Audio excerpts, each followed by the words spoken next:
मैं सबसे पहले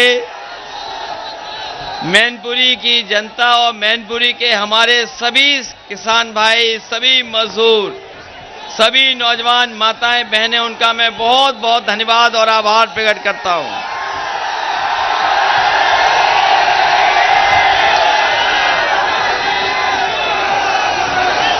मैनपुरी ये नेताजी का क्षेत्र रहा है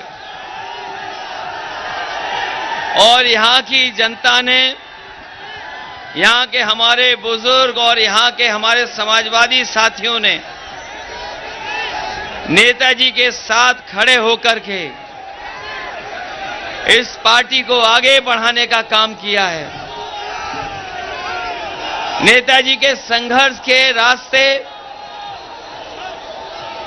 यहां के लोगों ने अपना पूरा सब कुछ लगा करके, कैसा भी समय रहा होगा, लेकिन यहां के लोगों ने नेताजी का साथ कभी नहीं छोड़ा। नेताजी के साथ मजबूती के साथ खड़े रहे और ऐसा जिला न केवल नेताजी और समाजवादी आंदोलन को आगे बढ़ाया, लेकिन पुराना इतिहास अगर कोई उठा करके देखेगा तो जिस समय आजादी की लड़ाई और आजादी के दीवाने और अपनी मातृभूमि के लिए, अपनी धरती के लिए और भारत को आजाद दिलाने के लिए यहां के नौजवान, यहां के लोगों ने न जाने कितनी शहादत दी है। जिस समय आजादी की मैनपुरी कॉन्स्पिरेसी, जिन लोगों ने पढ़ा होगा इतिहास, वो जानते होंगे कि मैनपुरी कॉन्स्पिरेसी को लेकर के यहां के नौजवान, यही मैनपुरी के नौजवानों ने उस समय आजादी की लड़ाई लड़ने का काम किया था। जहां मैनपुरी कॉन्स्पिरेसी में बिस्मिल जैसे आजादी के दीवानों को अंग्रेज ढूंढ नहीं पाए थे, उनका पीछा करते करते चंबल और इसके यमुना के किनारे तक अंग्रेज पहुंचे थे, लेकिन बिस्मिल वो यमुना के पानी में कूद करके और अपनी जान बचा करके और अंग्रेजों को चकमा दे करके लगातार अपने साथ और तमाम क्रांतिकारियों को जोड़ करके आजादी की लड़ाई लड़ते रहे। मैनपुरी का जहां आजादी से जुड़ा इतिहास है, वहीं राजनीति से भी जुड़ा हुआ इतिहास है। अगर कभी कोई बदलाव की बात आई होगी तो यहीं के जनता ने साथ दे करके बदलाव और परिवर्तन लाने का काम हुआ है। आज फिर जब हम लोग चुनाव में जा रहे हैं तो आपसे हम अपील करने आए हैं और आपसे सहयोग मांगने आए हैं कि इस भारतीय जनता पार्टी, जिसने जनता को परेशानी दी है, जनता के सामने दिक्कतें पैदा की हैं, इनके हर फैसले ने किल्लत पैदा की है, आम लोगों को जिल्लत का सामना करना पड़ा है, ऐसी सरकार को हटाने के लिए मैं आपसे अपील करने आया हूं। बताओ, ऐसी सरकार को हटाने का काम करोगे कि नहीं करोगे? ये जोश और आवाज बता रही है, ये जोश बता रहा है कि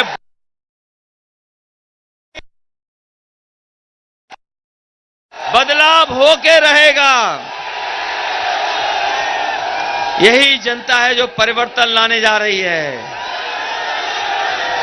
ये हमारे सफेद टोपी पहनने वाले लोग कितने दिनों से अपमानित हो रहे हैं। ये अगर अपने हक के लिए लड़ाई लड़ने गए होंगे तो सरकार ने इनको अपमानित कर करके भेजा है। हम आपको भरोसा दिलाते हैं कि चाहे हमारे टीटी वाले हों, छात्र नौजवान जिनकी परीक्षा निरस्त हो गई, चाहे बीपीएड वाले हों, बीएड वाले हों, बीटीसी वाले हों, हम लोग इनकी मदद करने का काम करेंगे जिससे इन्हें नौकरी और रोजगार के अवसर मिल सके। ये हमारे शिक्षा मित्र वाले समाजवादी थे तो सम्मान दिया था, इनको सम्मान देने का काम किया था। अगर कोई आपकी समस्या का समाधान कर सकता है तो वो समाजवादी लोग हैं जो आपकी समस्या का भी समाधान कर करके और तमाम नौजवानों को नौकरी और रोज दिलाने का काम करेंगे। ये अटेवा वाले हैं, बताओ अटेवा वालों, आपकी पेंशन किसने छीनी? इनकी पेंशन छीनी भाजपा ने। ये हर जिले में है, हर जगह है। अगर कोई आपकी पेंशन की मदद कर सकता है तो केवल समाजवादी लोग हैं। इसलिए आज हर वर्ग नाराज है इनसे। कोई वर्ग ऐसा नहीं जो दुखी ना हो। हमारे किसान भाई बताओ, मैनपुरी के अभी धान था, कितने लोगों की धान खरीद हो गई? अगर किसी किसान भाई की धान की खरीद हुई हो तो बताए हमें। जो सरकारी कीमत तय है, बताओ किसी किसान को सरकारी कीमत मिली हो तो बता दे। धान लूट लिया गया और जब खाद की जरूरत थी तो बताओ किसानों को लाइन में लगना पड़ा, लेकिन खाद नहीं मिली किसी को। ये खाद नहीं दे पाई सरकार। और अगर किसान को खाद मिल भी गई तो वो घर जाकर के बोरी देखा होगा तो 5 किलो की चोरी हो गई कि नहीं हो गई? 5 किलो की चोरी हो गई। मैं सोचता था कि आखिर ये 5 किलो की चोरी कहां से सीख ली इन्होंने। कीमत नहीं बढ़ाई, पहले महंगी कर दी खाद, मुनाफे के लिए इन्होंने 5 किलो निकाल लिया। बताओ मुनाफे के लिए बोरी में से चोरी की है कि नहीं की है?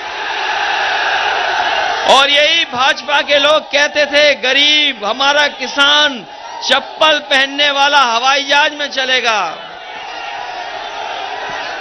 हमारा गरीब हवाई जहाज में नहीं चल पाया, लेकिन जब से डीजल पेट्रोल महंगा किया है तब से हमारे गरीब की गाड़ी नहीं चल पा रही है, मोटरसाइकिल नहीं चल पा रही। बताओ डीजल की कीमत कहां पहुंच गई? पेट्रोल 100 के पार हो गया कि नहीं हो गया? आखिरकार ये मुनाफा कहां जा रहा है? मुनाफा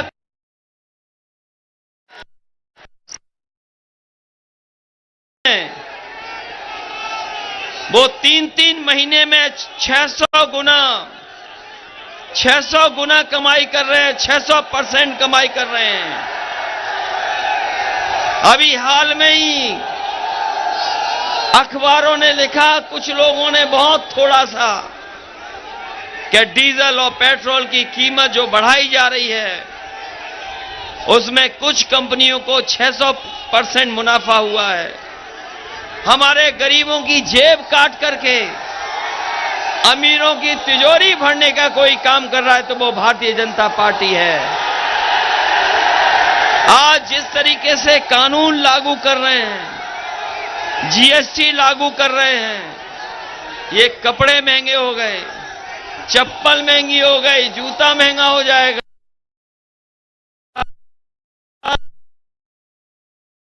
स्टील हो चाहे कुछ हो, सब महंगा होता चला जा रहा है। और ये भारतीय जनता पार्टी के लोग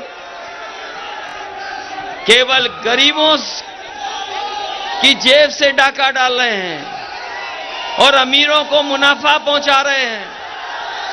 जिस समय हम और आप सब तकलीफ और परेशानी में थे, लॉकडाउन था, देश में सब कुछ ठप था, उद्योग कारखाने बंद थे, फैक्ट्रियां बंद थीं, कोई कमा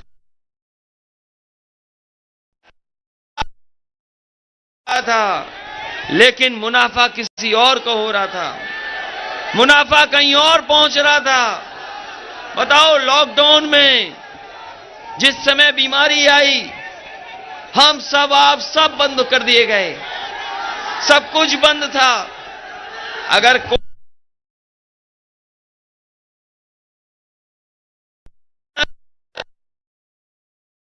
की अर्थव्यवस्था को कोई बचा नहीं सकता था, हमारे देश की अर्थव्यवस्था को किसी ने बचाया तो हमारे किसानों ने बचाया है। इसलिए हम अपने किसान भाइयों कह के जा रहे हैं, ये समाजवादी सरकार बनेगी तो सबसे प्राथमिकता पे अगर किसी की मदद की जाएगी तो हमारे किसानों की और गांव में रहने वाले लोगों की और हमारे गरीबों की।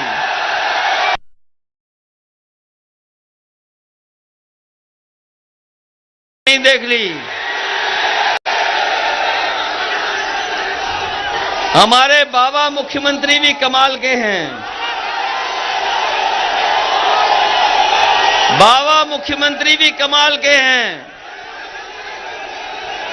इनकी सरकार में कोई कानून व्यवस्था नहीं है, कानून व्यवस्था ठप है इनके सरकार में।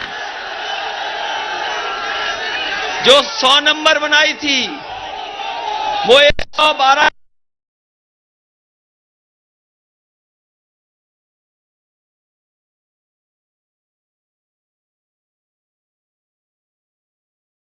क्या कि नहीं हो गया। जब 100 नंबर था तो पुलिस ठीक थी, और जब से एक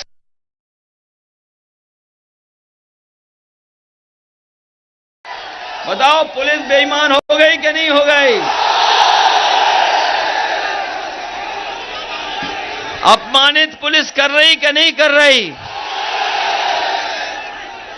और दिल्ली वाले कह रहे हैं कि ये उपयोगी सरकार है। कौन कौन जानता ये उपयोगी सरकार?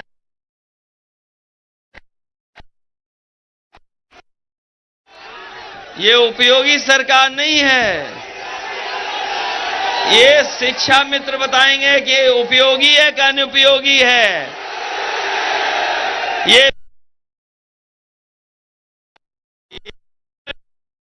वाले हैं, बताओ उपयोगी हैं कि अनुपयोगी हैं। ये अटेवा वाले बताएंगे कि हमारे बाबा मुख्यमंत्री उपयोगी हैं कि अनुपयोगी हैं। ये दूर दिखाई दे रहा है इनकी तख्ती। बताओ अनुपयोगी सरकार को हटाओगे कि नहीं हटाओगे?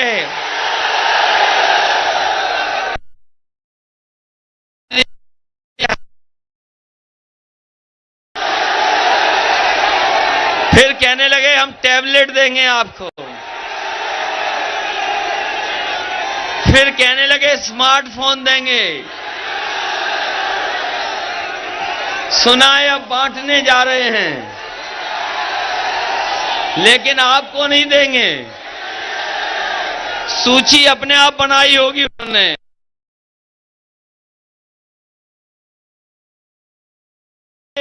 कि वो कंप्यूटर खुद चलाना नहीं जानते।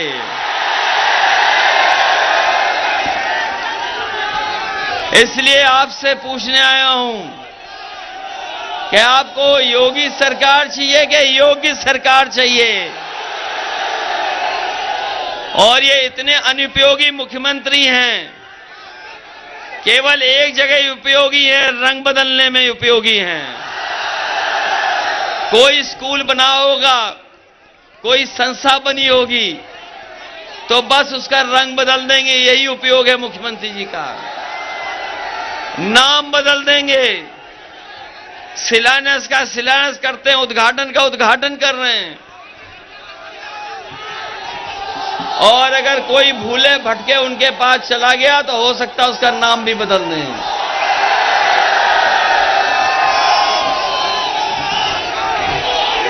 मैनपुरी के लोग जानते होंगे समाजवादी सरकार में न जाने कितने काम हुए। ये सैनिक स्कूल जो बना जिसमें नेताजी और हम लोग शिलान्यास करने आए थे इसी मैदान में, याद है कि नहीं याद है? अभी भी 4.5 साल में सैनिक स्कूल पूरा नहीं बना पाए। जैसा था जितना बजट दिया उससे आगे नहीं बढ़ा पाए। ये सड़क जो आपकी इटावा से आती थी, अगर किसी ने बनवाई तो नेताजी ने बनवाई। ये जितनी चौड़ी समाजवादी सरकार में बनी उतनी ही चौड़ी है। बताओ उससे आगे चौड़ी कर पाए कि नहीं कर पाए? हालांकि आपके ही हिस्से से एक्सप्रेसवे जाता है। जिन्होंने एक्सप्रेसवे देखा है वो तो बताओ, देश का सबसे अच्छा एक्सप्रेसवे है। इससे अच्छी सड़क नहीं बन पाई कहीं अभी। और आगे की भी अगर किसी ने बनाई थी तो उसको भी समाजवादियों ने बनाने का काम किया था। आज अगर यहां से चलना चाहोगे और गाजीपुर तक पहुंचना चाहोगे तो आराम से और आसानी से जा सकते हो।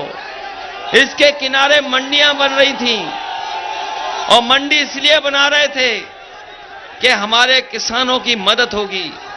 अगर खेत में कोई चीज पैदा होगी तो उसको कीमत कहां मिलेगी?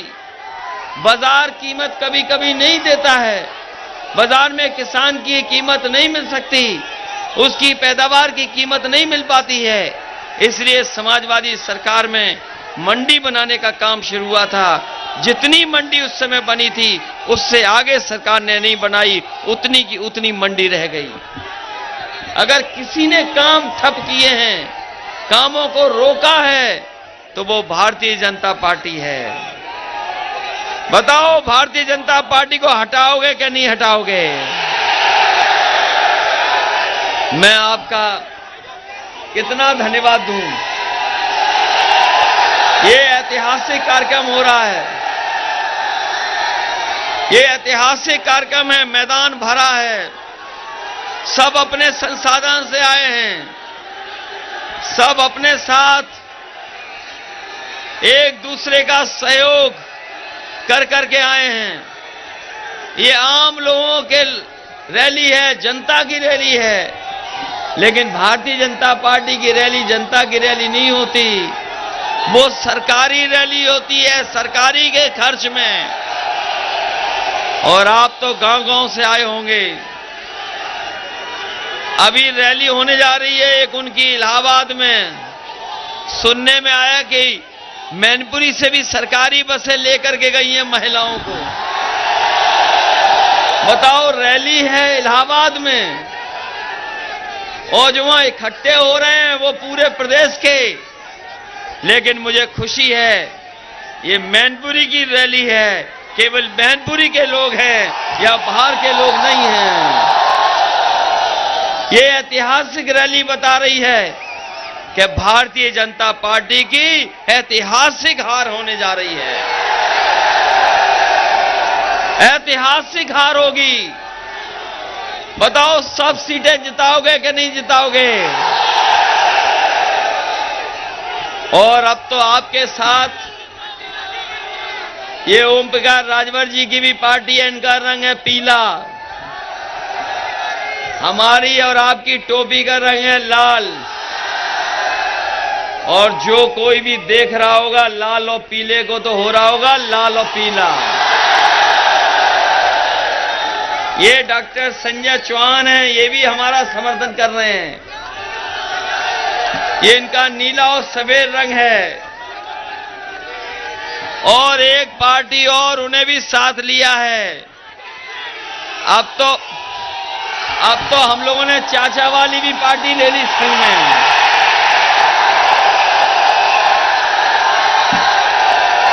उन्हें भी साथ ले लिया।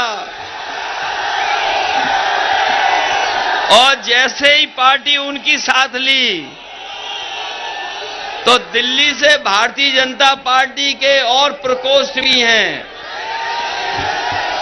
भारतीय जनता पार्टी के नए दिल्ली वाले प्रकोष्ठ हैं। उसमें एक है आईटी प्रकोष्ठ, एक सीबीआई प्रकोष्ठ, एक है ईडी प्रकोष्ठ। और जैसे जैसे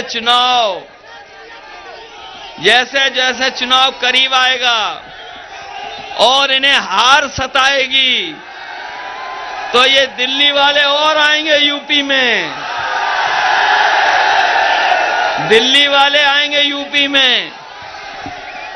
हम समाजवादी लोग हैं, ये घबराने वाले लोग नहीं हैं। और याद रखना, जो डर गया सो मर गया। हम समाजवादी लोग मुकाबला करने वाले लोग हैं। यहां पर हमें बुजुर्ग दिखाई दे रहे हैं और मंच पे भी बुजुर्ग होंगे। एक समय था, बताओ, लोकसभा का चुनाव कितनी बार वोट डालना पड़ा था। लोकसभा के चुनाव में वोट के बाद वोट डालना पड़ा। कई लोगों को 3 बार वोट डालना पड़ा। एक बार वोट डाला, फिर दोबारा डाला, और कई गांव में कई पोलिंगों पे 3 बार वोट पड़ा। 3 बार वोट डालने के बाद भी बताओ कौन जीता? समाजवादी पार्टी जीती। जब वोट ही समाजवादी पार्टी का यहां पर है तो बताओ वोट किसका निकलेगा? और ये बाबा मुख्यमंत्री घबरा रहे हैं लाल रंग से बहुत। ये लाल रंग क्रांति का रंग है, ये भावना का रंग है, भावनाओं का रंग है। जब हम और आप खुश होते हैं तो हमारा आपका चेहरा लाल हो जाता है। जब गुस्सा होते हैं तो सोचो हमारा चेहरा और कान भी लाल हो जाते हैं। ये लाल रंग भावनाओं का है। ये एक रंगी लोग भावनाएं नहीं जानते कि भावनाएं क्या होती हैं। और भाजपा ये भी नहीं जानते कि हमारे आपके खून का रंग एक है। बताओ खून का रंग लाल है कि नहीं है? और लाल रंग से घबराता कौन है? हमने सुना है कि जो खेत में कभी कभी खुले घूमते वो भी लाल रंग से घबराते हैं। क्या लाल रंग से सांड भी घबराते हैं? इन्होंने तो वादा किया था कि सांड पकड़ लेंगे। बताओ सांड कहां पकड़ पाए ये?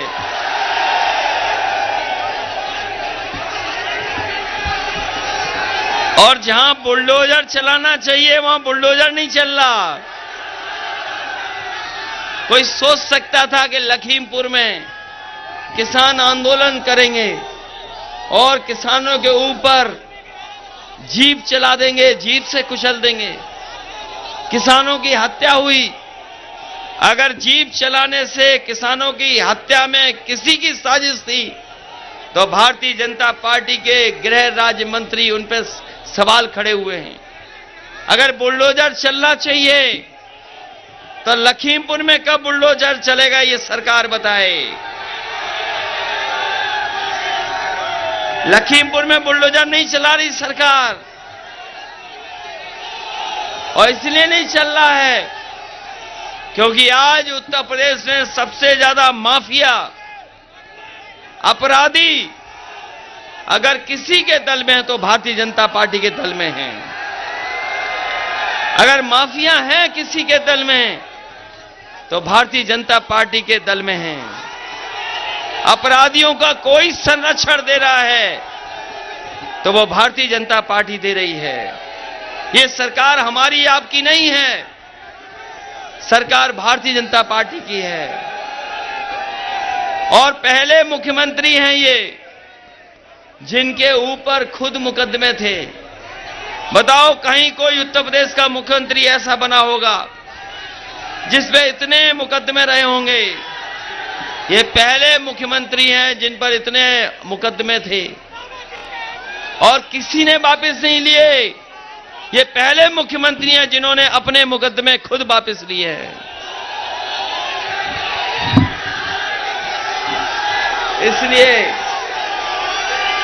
आज कार्यक्रम यहां से लेकर के एटा तक हैं।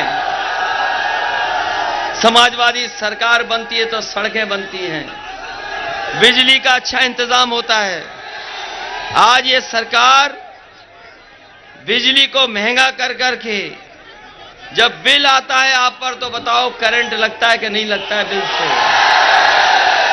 इसलिए अगर आप बिजली सस्ती चाहते हैं, अगर आप चाहते हैं कि उम्मीद से ज्यादा बिजली में राहत मिले, याद कीजिए नेताजी ने सिंचाई माफ की थी, सिंचाई में कोई पैसा नहीं लगता था। तो अगर आने वाले समय में बिजली की मदद हमें किसानों को लिए करनी पड़ी तो समाजवादी पार्टी अपने किसानों की मदद करने के लिए उम्मीद से ज्यादा राहत देने का काम बिजली में समाजवादी पार्टी करेगी। आज नौजवानों के हाथ में नौकरी और रोजगार नहीं है, किसी का भविष्य कैसे बनेगा उसकी चिंता सरकार को नहीं है। हम आपको भरोसा दिला के जा रहे हैं, सरकारी संस्थाओं में जहां नौकरी मिल सकती है, कारोबार में जहां रोजगार मिल जाएगा, अगर चाहे पुलिस भर्ती चाहे फौज भर्ती,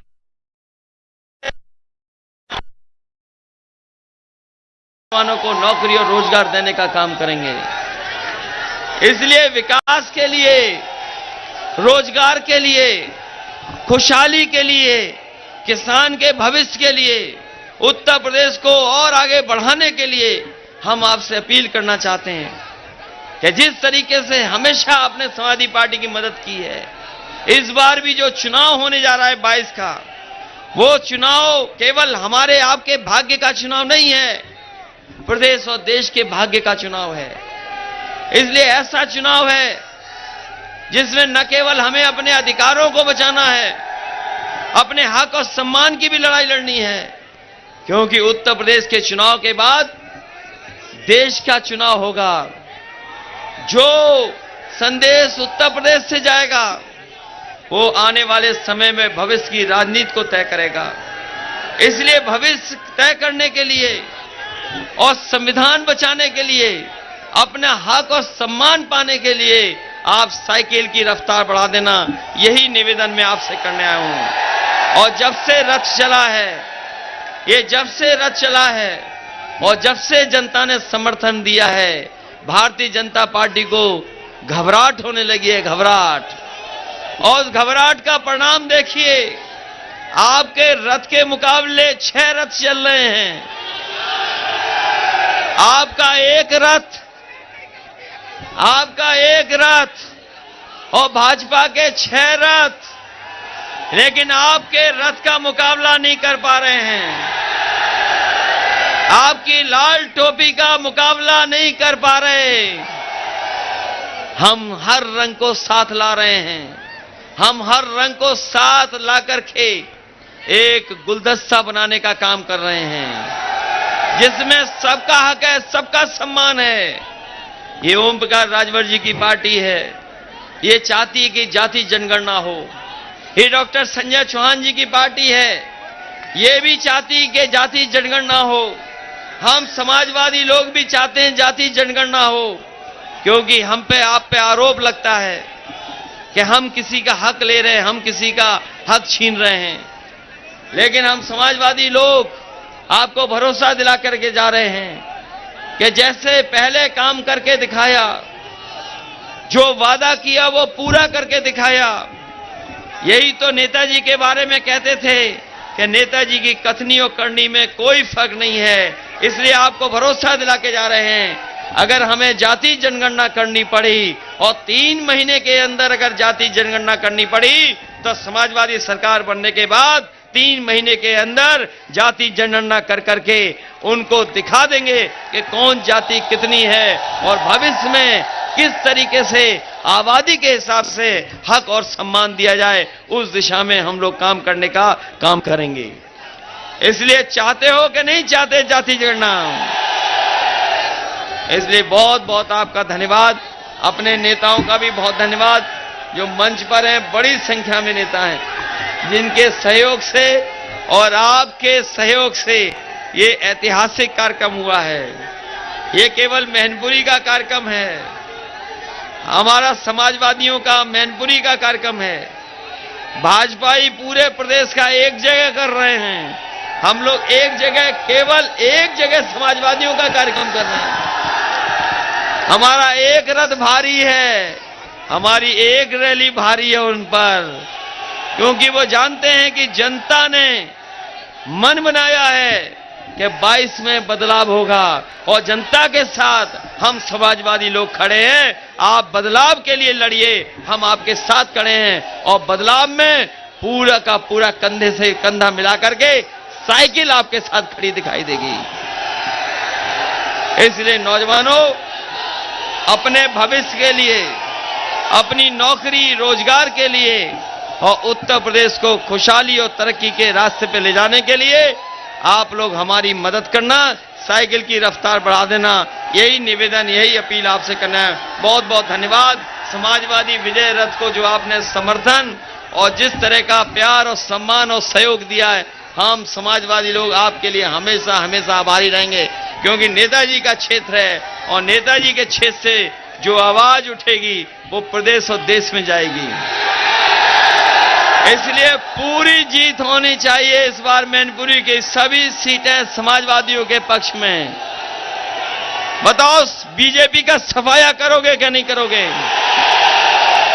और हम आपको भरोसा दिला के जा रहे हैं कि मैनपुरी का विकास आगे बढ़ेगा। विकास में कहीं भी कोई कमी नहीं दिखाई देगी। जिस तरीके से विकास होता आया है और ईमानदारी से और बड़े पैमाने पर विकास को गति देने का काम हम सब लोग मिलकर के करेंगे। आप सबका बहुत बहुत धन्यवाद और बहुत बहुत आभारी हूं।